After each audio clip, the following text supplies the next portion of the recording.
We are in the process of installing this structural rack system that will be supporting the freezer and cooler panels. So this will be a rack supported freezer and cooler system.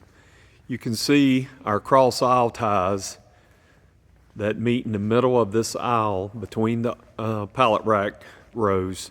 This is where the panels will be resting on top, and they will merge there at the center beam, and there'll be a 20-pound per square foot live load capacity for the panels that are going to go on top of this system. You can see here in the freezer where the panels are laid across the rack system, and this is a joint section right here. There'll be panels that are laid across the rest of the rack system onto the freezer wall, and that's how this system will be supported, all by the rack system.